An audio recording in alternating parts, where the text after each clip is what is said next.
Oliver Twist, Chapter 3. True Friends and True Enemies. "I won't do it, Fagin," said Nancy. "It ain't right. Oliver's just a boy, and not like the others. Just a sweet little boy. Never did us any harm either." "Fagin, she'll do it all right. I'll make sure of that."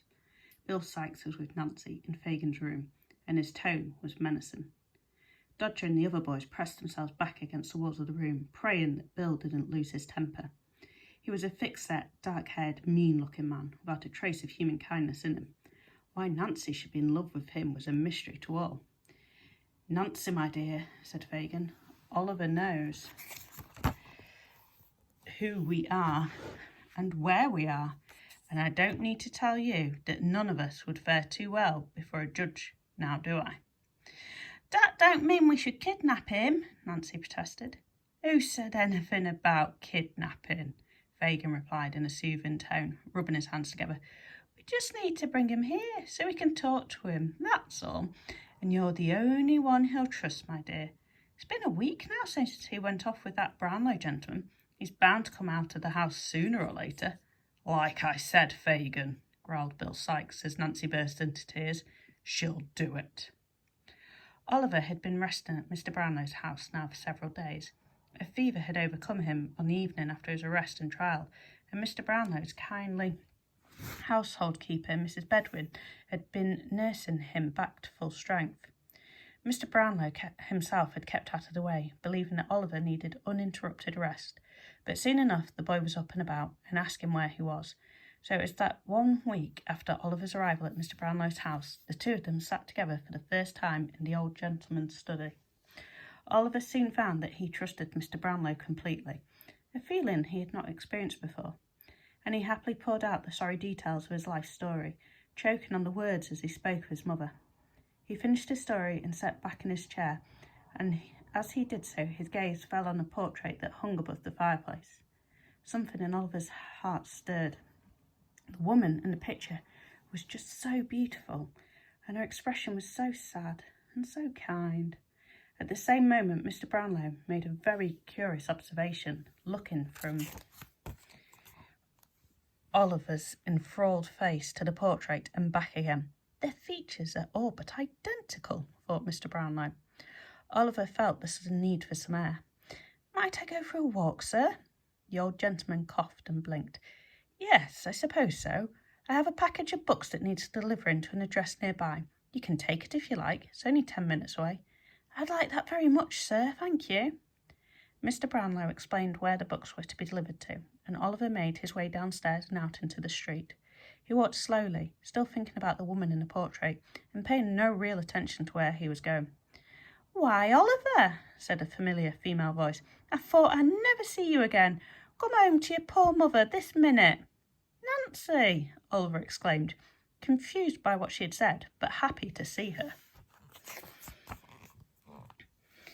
"Little brute put me through hell. He's been missing for a week," Nancy said loudly as a few passers-by stopped and stared.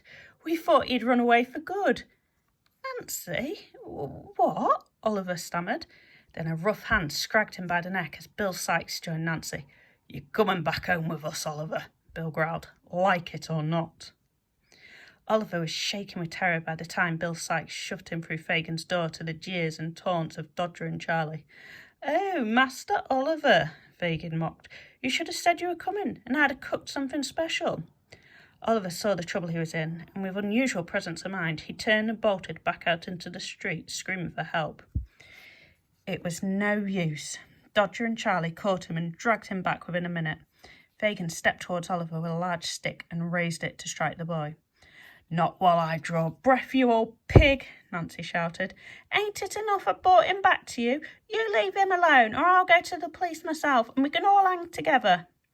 "You watch yourself, girl," growled Bill, grabbing her by the throat. "You ever think of betraying Bill Sikes, and I'll shut your mouth for good. And as to you, young Master Oliver," Bill went on, his voice dripping with menace, "you try and run one more time, and I'll shut your mouth for good, and hers." He jabbed a finger in Nancy's direction. "Now, Bill," Fagin began. "Oh, you and all, Fagin," Bill Sikes spat. We've got the boy back, but I'll be keeping him. I've got a job tonight that needs a small helper, and I think that'll be Oliver. Bill, the boy's mine. What do you want with him, eh? Take Dodger or Charlie, or any of the others, but not him, Bill. Bill Sikes stared intently at Fagin. This boy's coming with me, Fagin, and maybe next time we meet, you can tell me just why he should be quite so important to you. With that, he grabbed Oliver by the neck again and dragged him out into the street once more. It was a damp, foggy night, and the chill had Oliver's teeth chattering as Bill Sikes hoisted him up and through a high, narrow window before lowering him down by his coat onto the floor inside. Remember, whispered Sikes, still holding on to Oliver's coat, all you have to do is open the door for me. Get it wrong, and I swear to you. He left the threat hanging, handed Oliver a small lantern, and let go of the coat. Oliver began to make his way across a dark room. He was trying to think of a way of escaping when he heard a shout. Sikes called him back to the window, but it was too late. A gunshot rang out. Oliver felt a burning pain in his arm, and then crashed to the floor. He heard more shouts, then a kind female voice. Why, it's just a poor young boy.